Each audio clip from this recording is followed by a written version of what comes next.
But not only are they not opposed, because they both provide us with truth coming from God, then the two should complement each other. We should be getting similar information from the two different ways. And so if we look at the Big Bang Theory, with it we say that about 13.7 billion years ago, all the matter in the universe was in a single incredibly tiny point. And that somehow that point then had some sort of hot, rapid explosion which resulted in the universe, which is continuing to expand even today. And the evidence for this theory of the Big Bang is that if we look through our telescopes and we look at the other galaxies, then we can tell that they are moving away from us and from each other. And so if we just reverse the process, if they're moving away, then let's look backwards in time and we see that they all come together to a single point. So what does that mean then? It means that there's a start to the universe. How did the universe come to be? It seems that the universe was then created, that something must be outside of the universe that brought the universe into existence from nothing.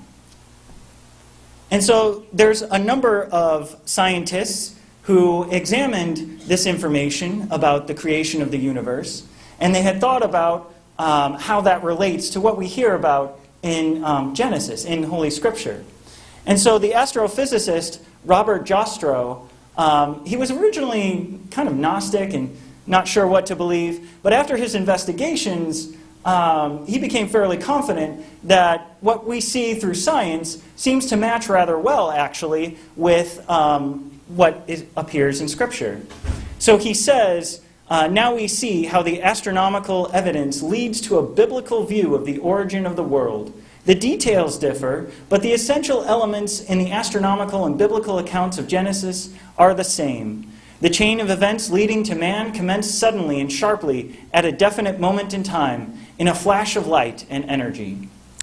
And then I have quotes from additional scientists as well, from Arthur Eddington, who is an expert in general relativity, from Robert Wilson, who won a Nobel Prize in physics, and from George Smoot, who also got a Nobel Prize.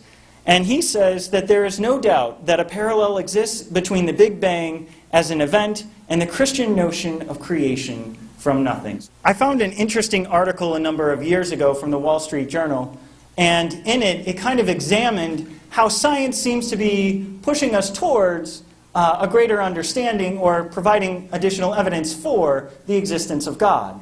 And so in that article, in the 1960s, scientists suggested that there were only really two parameters necessary in order for a planet to sustain life. And they said that that would be the kind of star that it is and the distance that planet is from that star. Well, if it's true that you only need those two parameters, then it would mean that there would be a septillion number of planets that could possibly have life within our universe. And so that's 1 with 24 zeros following it.